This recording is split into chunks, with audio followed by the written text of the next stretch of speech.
दोस्तों, एक शादीशुदा महिला जिसकी उम्र 28-29 साल के बीच में होती है, ये महिला एक कॉफी शॉप पे जाती है कॉफी पीने के लिए। जिस शॉप पे ये गई महिला, उस शॉप पे बहुत सारे लोगों की भीड़ आए दिन रहती थी और उस दिन भी थी।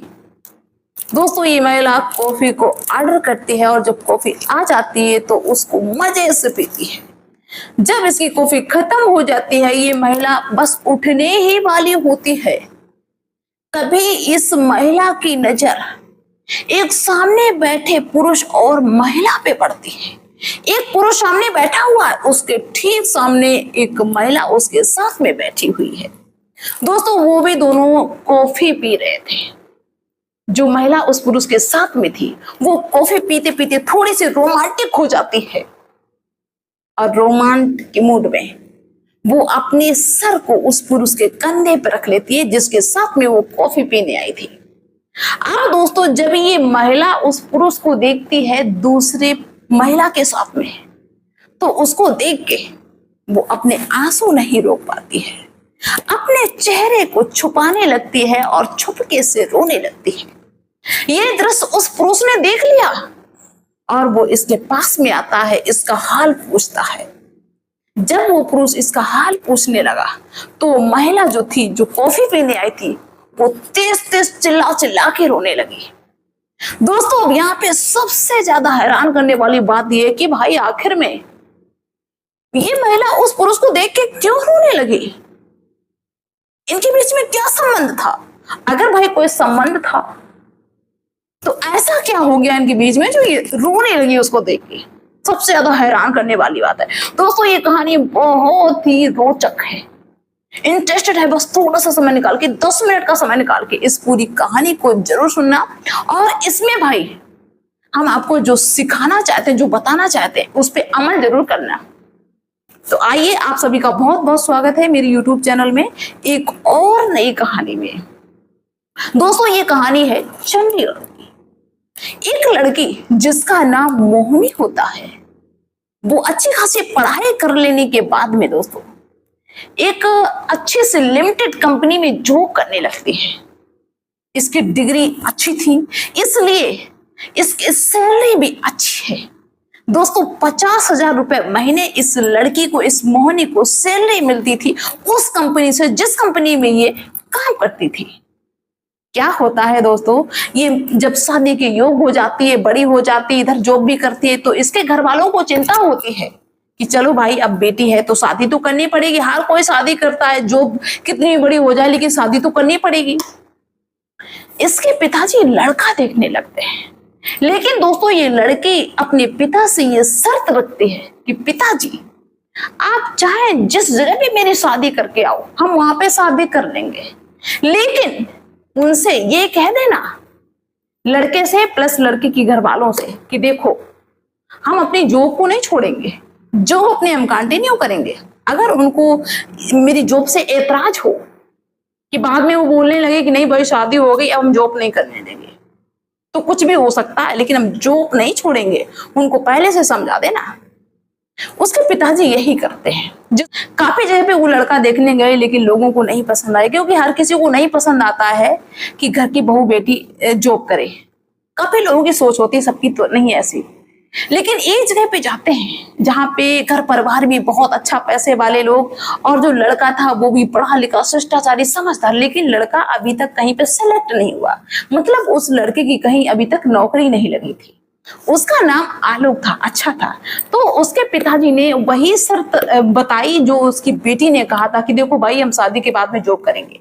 तो उसके घर वाले मान गए, पढ़े लिखे थे, मान गए, ठीक है माई, मुझे कोई एतराज नहीं है, बहू करने चाहे तो कर सकती, मुझे इससे क्या दिक्कत है। दोस्तों, वहीं पे शादी फाइनल हो जाती है, शादी की डेट आ जाती है, शादी हो जाती है। शादी के 15 दिन बाद लड़की कहती कि अब तो हमारी जो छुट्टी थी, मैंने छुट्टी ले रखी थी शादी के लिए, वो खत्म हो गई है, अब मुझे अपने काम पे जाना चाहिए। ये लड़की दोस्तों दिल्ली में काम करती थी, जो कंपनी थी उसकी वो दिल्ली में थी। लेकिन दोस्तों, चंडीगढ़ में उसी कंपनी की एक ब्रांच थी, शाखा थी। तो इसके पति ने कहा कि यहाँ पे अपना वो ट्रांसफर करवा लो, अब वहां पे रोज ना दिल्ली जा सकती हो, ना रह सकती हो, घर परिवार हमारा यहाँ पे है। तो लड़की मान जाती है, जो अलीगढ़ में ब्रांच थी उस कंपनी की, वहीं पे वो अपना ट्रांसफर करवा लेती है और घर से अप डाउन करती है। लेकिन दोस्तों समस्या ये हो गई कि लड़का कुछ नहीं कमाता था। अब लड़की को 50,000 रुपए महीने मिलते थे। अब लड़की अपने ससुराल वालों पे ये दबाव बनाने लगी कि भाई जब मेरा मन आएगा तब जाएंगे, जब मेरा मन आएगा तब घर वापस आएंगे और कोई काम नहीं करेंगे।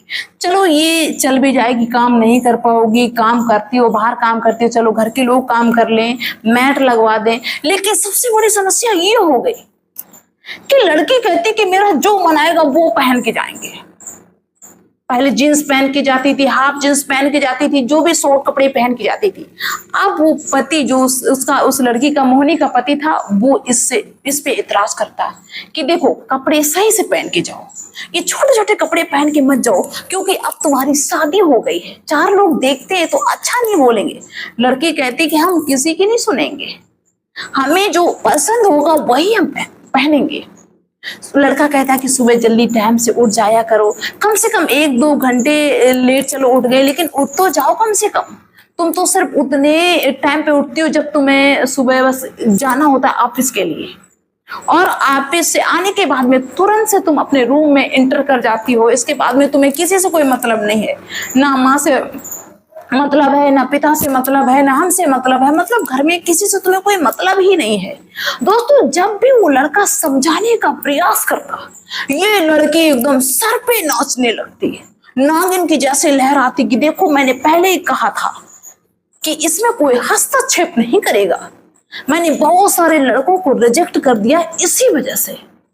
तुम मुझ पे दुनिया भर की बातें नहीं बना सकते हो, मेरा जो मन आएगा वो करेंगे। एक दिन हद हो जाती है कि उस आलोक के घर में कुछ रिश्तेदार आ जाते हैं, तो वो अपनी पत्नी से रिक्वेस्ट करते हैं, भाई मेरे कि देखो घर में रिश्तेदार आए हैं, आज तुम थोड़े सलीके के कपड़े पहन लो, सूट पहन लो या साड़ी पहन लो, और जैसे ही वो चले जाए वैसे ही तुम उतार लेना, जो तुम्हारा मन आए वो पहन लेना। लेकिन दोस्तों इस लड़की ने एक बात भी नहीं मानी। ये तो इसको इतना गुरूर था, इतना घमंड था कि हम पैसा कमाते हैं, हम सबको अपने दाब में रखेंगे, दबाव में रखेंगे। इस लड़की ने अपने पति की बिल्कुल भी बात नहीं मानी। जब रिश्तेदार चले गए, इसके बाद में पति ने उसको डांटा। जब डांटा तो इनके बीच में बड़ा तनातनी का माहौल हो गया, एक दूसरे पे इतना लड़े झगड़े। लड़का कहता है कि मेरी जिंदगी बर्बाद हो गई, लड़के कहते मेरी खुद जिंदगी बर्बाद हो गई, हम तुमको डिवोर्स देना चाहते हैं, हम तुम्हारे साथ में अपनी जिंदगी काट नहीं पाएंगे, हम खुद कमाते हैं, हमें किसी दूसरे की जरूरत नहीं है, तुम तो बिल्कुल कुछ नहीं कमाते हो, तुम तो बेरोजगार हो, मेरे पैसों पे पल रहे हो, पूरा घर मेरे पैसों पे चल रहा है। मतलब इस लड़की ने अपनी नौकरी का जो रुतबा झाड़ना था वो झाड़ दिया, और किसी को कुछ नहीं समझती। उस लड़के की माँ खाना बनाती, पिताजी काम करते, मैट आती वो काम करती, ये लड़की किसी से 2 मिनट बात भी नहीं करती। दोस्तों इनका झगड़ा बढ़ता गया, खींचातानी का माहौल। बिल्कुल भी ऐसा ना लगे कि भाई इनकी शादी होके आई है, ये पति पत्नी है या लड़की ससुराल में, बिल्कुल भी ऐसा ना लगे। ये लगे कि भाई ये लड़की जो है ना इस घर की मालकिन है, बाकी सारे नौकर हैं। ऐसा व्यवहार हो गया, वो पति से भी अच्छा व्यवहार नहीं करने लगी। जब दोस्तों वो लड़का थक जाता है तो उसके मायके में बताता है, उसके मम्मी पापा को बताता है कि देखो ऐसा ऐसा काम करती है।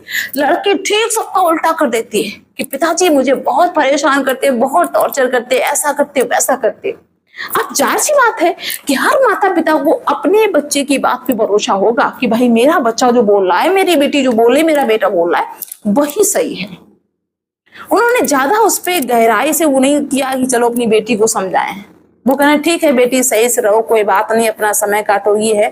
मतलब ज्यादा डील नहीं किया कि अच्छे से रहो, घर में सेवा करो, जो भी है जैसे भी है वैसे करो जैसी बाकी लड़कियां रहती हैं। चलो थोड़ा बहुत टाइम इधर उधर हो गया, लेकिन कम से कम अच्छे से बात तो करो। कुछ भी नहीं समझाया। जब बल्कि उसकी माँ को जब पता चलता है तो माँ और भी ज्यादा बिगड़ जाती कि मेरी बेटी क्या वहां पे काम करने के लिए गई है, नौकरानी रखो, मेरी बेटी काम नहीं करेगी। लेकिन उस लड़की की, उस मोहिनी के पिता फिर भी थोड़ा बहुत सही थे। वो कहते अपनी पत्नी से कि कोई बात नहीं, बच्चे हैं, उनको समझा दो, उनका घर मत तोड़ो, उनका घर बनाओ। लेकिन दोस्तों इन्होंने जो कुछ थोड़ा बहुत फोन पे समझाया, लेकिन उस लड़के को इतना भी समझ में नहीं आया। वो बस उसी भाव में बहे कि हम तुमको बर्बाद कर देंगे, हम तुम पे दहेज लगवा देंगे, इतना दहेज प्रथा इतना लगवा देंगे कि तुम्हारे घर की ईंट ईंट बिक जाएगी। जिसके साथ में ऐसा हुआ होगा वो इस समस्या को जानता होगा कि भाई अगर कोई लड़की इस तरह की फंस जाए तो जिंदगी बिल्कुल बेकार हो जाती है। यही हो रहा था दोस्तों। अब इनके बीच में इतना तू मैं होने लगा कि लड़की बिल्कुल भी सम्मान नहीं करने लगी। लड़के को बिल्कुल ये समझ लो कि जैसे कुत्ते की इज्जत है वैसी इज्जत भी ना करने लगी। क्या होता है कि इनके बीच में झगड़ा शांत ही नहीं होता। लड़की ने अपने पिताजी को एक दिन फोन किया, कहा पिताजी मुझे यहाँ से ले जाओ आगे, अगर तुम आज मुझे यहाँ से नहीं ले गए तो हम आत्महत्या कर लेंगे। ये मान लीजिए हम इस घर में रह नहीं पाएंगे, घुट घुट के रह रहे। इसके पिताजी फटाक से पहुंच आते हैं, अपनी बेटी को अपने साथ में लेके आते हैं और इन पे दहेज प्रथा लगा देते हैं, मुकदमा लगा देते हैं। दोस्तों 2 साल तक मुकदमा चलता है। इसके पति ने पहले तो बहुत समझाने की कोशिश की लेकिन ये नहीं मानी। मुकदमा लग जाता है 2 साल तक। ये अपनी तारीखें लेते हैं, लड़का जाता है कोर्ट में। इसके बाद में 2 साल बाद इनका फाइनल हो गया कि भाई डिवोर्स हो गया, चलो खत्म, अलग अलग। अब इनका डिवोर्स हो गया। अब ये लड़की बड़ा एंजॉय में रहने लगी। इसको लगे कि हम बहुत बड़े जेल से आजाद हो गए, मन मर्जी से जो मनाए वो करे, जो मनाए वो करे, जैसे चाहे वैसे घूमे। अब क्या होता है कि पैसा तो इसके पास में था ही, लेकिन क्या होता है दोस्तों कि जब ये लड़की अपने मायके में रहने लगती है, देखना सुनना मेरी बात को ध्यान से, जब ये लड़की अपने मायके में रहने लगती है तो वही माता पिता जिसके लिए मर रही थी, एक उसका भाई था वो विदेश में रहता था, वो अपने माता पिता के खर्चे के लिए पैसे भेजता था। और जब उसके भाई को ये पता चला कि मेरी बहन यहाँ पे आ गई, घर में आ गई, तो उसके भाई ने वहां से खर्चा भेजना बंद कर दिया। उसकी जो भाभी थी उसने खर्चा यहाँ भिजवाना बंद कर दिया। कहने लगे कि अरे वो यहाँ पे आ गई, वो खुद कमाती, वो खुद घर का खर्चा चलाएगी, यहाँ से क्यों भेजोगे।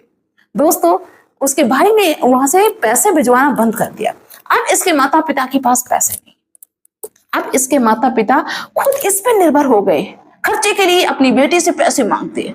अब आधा पैसा इस लड़की का घर के खर्चों में चला जाता। अब ये बहुत ज्यादा परेशान। अब इसको लगे कि देखो हम पैसों के लिए वहां से यहाँ भाग के आ गए, अब मेरे सारे पैसे यहाँ पे खर्च हो रहे। ये लोग तो मेरे मम्मी पापा मेरे पैसों पे निर्भर हो गए, भाई ने पैसे यहाँ पे भेजना बंद कर दिया। अब इसका दिमाग सटकने लगा। अब तो ये अपनी इच्छा को जाहिर करने लगी कि मेरी शादी दूसरी जगह पे होनी चाहिए।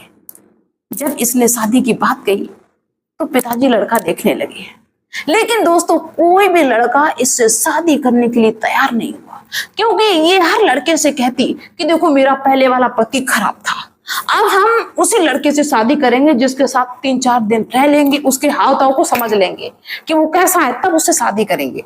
अब दोस्तों ये जिस लड़के के साथ में जिस शादी की बात चलती और उसके साथ में 1-2-3 दिन बिताती है, ये उसको रिजेक्ट करती कि नहीं ये अच्छा नहीं है। किसी लड़के को ये रिजेक्ट करती और कोई लड़का इसको रिजेक्ट करता, मतलब इसका 3 साल तक कहीं रिश्ता हो ही नहीं पाया। अब इसका बड़ा दिमाग खराब कि बताओ आप क्या करें, मेरे माँ बाप मेरे पैसे लिए जा रहे हैं, भाई पैसा भेज नहीं रहा है, अब मुझसे कोई शादी भी नहीं कर रहा है। अब दोस्तों इस लड़की को पछतावा होने लगा। इस लड़के को इस चीज का एहसास होने लगा कि मैंने अपनी जिंदगी में सबसे बड़ी भूल कर दी।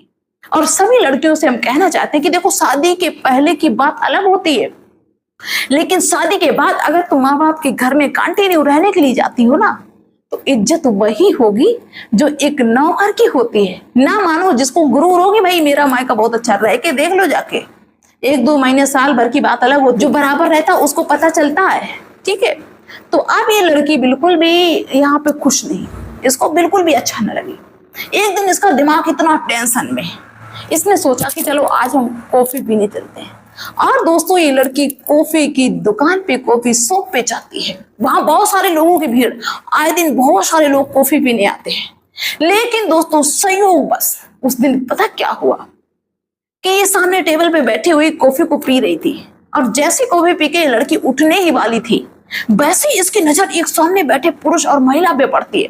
वो आमने सामने बैठे हुए थे एक ही टेबल पे। दोस्तों वो महिला जो उस पुरुष के साथ में थी, वो कॉफी पी के थोड़ा सा रोमांटिक होने लगी, और रोमांटिक मूड में उसने अपने सर को उस पुरुष के कंधे पे रख दिया। वैसे ही इसकी नजर उस पुरुष पे पड़ जाती है। और जैसे उस पुरुष को देखती है ये अपने आंसुओं को रोक नहीं पाती। क्या हुआ मेरे भाई? क्योंकि इस औरत का वही पति था जिसको ये पैसों के नशे में छोड़ के आई थी। भाई मेरे, इसका गुरूर था ना पैसों का, उसको छोड़ के आई थी। अब इसको एहसास होने लगा वहीं पे बैठे बैठे कि यही मेरा पति आज किसी और औरत के साथ में है। ये मुझे इतना चाहता था, मेरी हर बात मानता था, लेकिन हम इसकी किसी बात को नहीं मानते थे। ये मेरी हर छोटी से छोटी, बड़ी से बड़ी जरूरत का ख्याल रखता था। हम कुछ भी कह देते थे फटाक से मान लेता था। यहाँ तक कि ये मेरे घर के जो सारे काम थे उनमें ये अपना हाथ बटाता था, मुझसे कुछ करने भी नहीं देता था क्योंकि हम जाते थे ड्यूटी पे। ये कितना अच्छा था, बहुत चाहता था मुझे। मैंने ये क्या कर दिया? आज दिन तक मुझे इसके जैसा लड़का नहीं मिला। क्योंकि लड़की जब वो किसी लड़के को देखती, खोजती, तो ये बस वही लक्षण देखती जो उसके पति के अंदर हो। सम्मान करे, मान करे, जो हम कहें वो माने, लेकिन कोई लड़का ऐसा नहीं मिला। अब दोस्तों इस महिला को अपने पति के रह रह के अच्छाइयां याद आने लगी।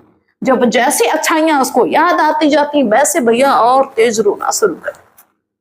उस पुरुष की नजर पड़ गई और वो जब इस महिला के पास में आता तो ये पहले तो अपना जो चेहरा था छुपा के रो रही थी। इस महिला के पास में आता है, कहता है कि बहन तुम क्यों रो रही हो? वैसे ही अपना जब ये चेहरा ऊपर करती है तो वो पुरुष पहचान जाता है, वही आलोक पहचान जाता है अपनी पत्नी को और कहता है कि अरे तुम रो क्यों रही हो? तो ये सारी कहानी बताती है कि मैंने तुमसे तलाक लेके बहुत बड़ी भूल कर दी है। हम अपने मायके में बिल्कुल भी खुश नहीं हैं। मेरे माता पिता खुद मेरी तनख्वाह पे डिपेंड हो गए। हम उस घर को चलाते हैं, उस घर के खर्चे को चलाते हैं। मेरे भाई भाभी ने साथ छोड़ दिया और हम शादी के लिए लड़का भी देखते हैं तो वो मुझे रिजेक्ट कर देता है। तुम्हारे जैसा कोई लड़का मुझे मिला नहीं अभी तक। मैंने तुम्हारी अच्छाइयों को नहीं परखा, तुम्हें नहीं समझा, तुम्हारी वैल्यू नहीं की। आज मेरी ये हालत है कि हम अकेले जिंदगी काट रहे हैं। तब वो दोस्तों लड़का कहता, आलोक कहता कि इसमें मेरी तो गलती है नहीं, गलती सारी तुम्हारी है। मैं क्या करूं?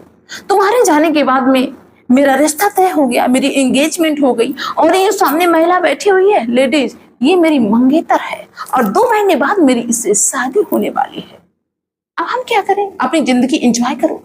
दोस्तों जब इस महिला को पता चलता है कि इसकी मंगेतर है, इसकी 2 महीने बाद शादी होगी, तो वो और भी ज्यादा तेज रोने लगती है और टूट जाती है और बस अपना सर ढूंढ रही है कि अब मैं क्या करूं, मेरे पास अब कोई रास्ता नहीं बचा।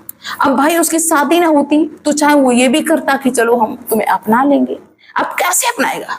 देखो दोस्तों मेरे, हम इस कहानी में सिर्फ आपको यही बताना चाहते हैं कि जिंदगी की सबसे बड़ी खुशी पैसा ही नहीं होता है कि पैसे के दम पे आप गुरूर करते रहो, अहंकार करते रहो, घमंड करते रहो।